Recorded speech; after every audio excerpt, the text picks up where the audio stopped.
Hey guys, insight number 4. So this is part 2 of Mark 5, the miracle within a miracle that I'm covering here. So let me just read briefly to you. So this is a certain woman who had an issue of blood 12 years. Now, mostly are we familiar with this story. Now, in amongst all these people, she wanted to touch Christ. She thought, if I could just touch the hem of his clothing, that will heal me. She had seen plethora of doctors, paid everything she had. She had nothing left to try and heal this issue of blood, whatever it was. In the midst of this trial that she was going through, she would have been seen as unclean and untouchable.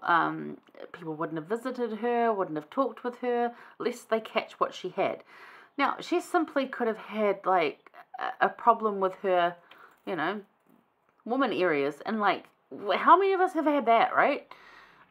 So it's a bit of a harsh thing, but that's how they sort of it. So that's the reaching that goes on. Sorry, neighbour's home. Just checking. So that's the reaching. And this is the reaches my reaching, because that's what Jesus does. He reaches your reaching. So she reached out, and this,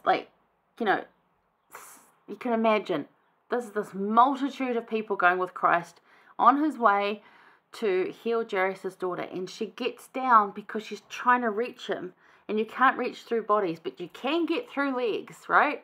You can reach through legs, and she just touches the hem of his, garment, as in, what he's wearing. Traditional Jewish type clothing that he had on. Because she's knowing, if I just touch this, I'm going to be okay. It's going to heal me. Not of all the things, but of this one thing. And in 29 it says, and straightway the fountain of her blood was dried up, and she felt in her body, and she was healed of that plague. Now, if they're going to talk about straightway the fountain of her blood, I'm thinking maybe she had some sort of thing where she just continually bled, and it caused her a lot of problems. It would in those days, right? But Jesus, immediately knowing in himself that virtue had gone out of him, turned him about in the press and said, who touched my clothes? Now, this instance, when they use the word virtue, they mean strength. So he felt the healing power go out of him. So we know from this then that every time he healed someone, he felt that strength leave him. You can imagine how tired that would have made him, and continues to make him, even though he's a perfected body now. He's not going to run out of strength, but as a human, in a human body doing godly acts, it's going to drain you pretty quick. So he knew this. Now, he wasn't growling, but he's just like, who touched me? I felt this. And he knows that it's gone. He knows who this woman is. He just wants to know. So his disciples said unto him, the multitude thronging, we didn't see anyone. What? And they said, who touched me? And he looked around about to see her that had done this thing. So he knew who it was. He looked about and he's like, it was you. But the woman, fearing and trembling, knowing what was done in her, came and fell down before him and told him the truth. And he said unto her, daughter, thy faith hath made thee whole. Go in peace and be whole of thy plague. So there's a principle in action of the reaching, grace in the healing. But Jesus knew who she was as this happened. So all we need to do is reach. He's going to meet us there. And do you have the faith to be healed like this? Or do you know and trust Christ's healing of you? Or what that is actually best for you? Because sometimes the healing doesn't come as we think it will, which we just talked about, right? So, back to Elder Hollands' book, Our Day Star Rising. He gives commentary on this, which again I just really love, so I'm going to read it to you because we have time in this one. We're quite familiar with the story of this woman, and his thoughts really encompassed what I was thinking as well, and he puts it so much better. So let's just go with him.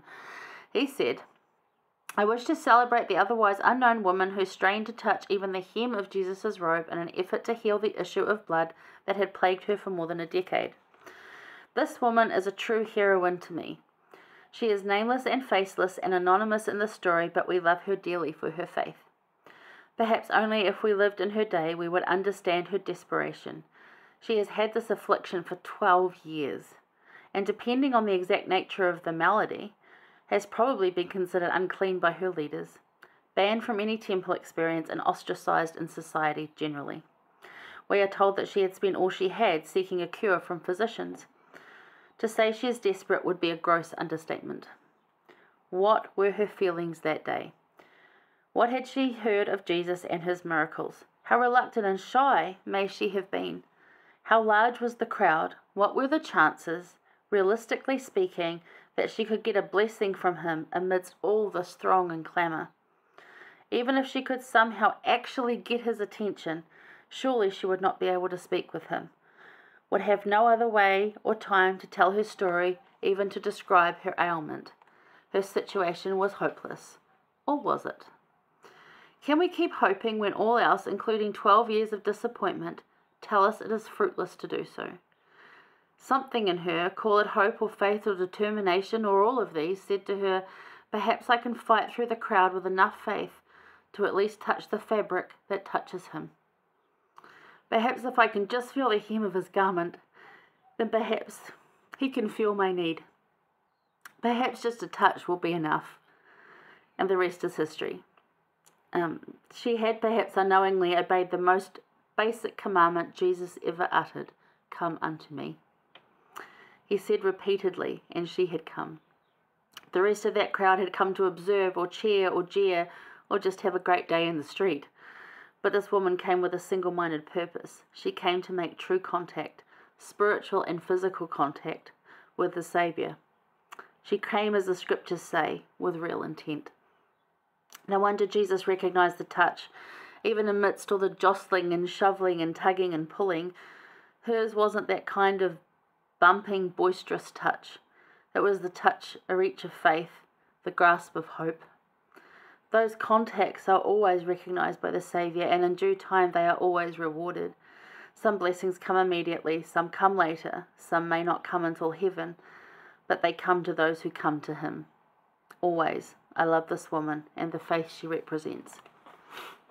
And I think a lot of us feel that after 12 years of going through different things, and some of us even longer. The reaching we feel is really real, and we just want to reach out with that faith of if we could just touch the fabric that touches him, we're going to find that healing. So I feel very akin to her and how it must have felt to do that and to get down on that dirty street just because you're so desperate. So, do you know and trust Christ's healing of you, or what he says is actually best for you? Now, President Nelson said, when you reach up for the Lord's power in your life with that same intensity that a drowning person has when grasping for air, power from Jesus Christ will be yours. It is not a casual thing to reach, and that desperate reaching where you're like trying so hard to just get close. So if you're just reaching out and going, I didn't feel anything, I reached out and felt nothing. It's like, no, you need to be doing it with that intensity of a drowning person gasping for air. Like, this is my last hope. This is everything I have on this, and I need this healing. And then you get the healing that you're after. And again, like we just said in the last one, maybe not in your timetable, and maybe not how you thought it would happen. Maybe not how you envisioned it, but the healing comes. So it's really cool. So that's the miracle within the miracle. So we're going to go to insight number 5, and we're going to talk what happens to Jairus' daughter, because remember, that's where he was going, and on this day of compassionate detours, he got detoured again, but for a really good reason and a really beautiful lesson, profoundly, probably more applicable to all of us than the raising of Jairus' daughter. Because that reaching for Christ is something that we can all know. Whereas raising someone from the dead, we've heard about it, probably haven't seen it, but we all know what it's like to reach for Christ for that healing and then that desperation just to get close. So it's pretty cool. Hope you enjoyed that part. All right, again, Our Day Star Rising, excellent book if you can afford it. If you can't, it's all good. I'll use it all year. You'll hear lots of it. I'll see you on insight number 5.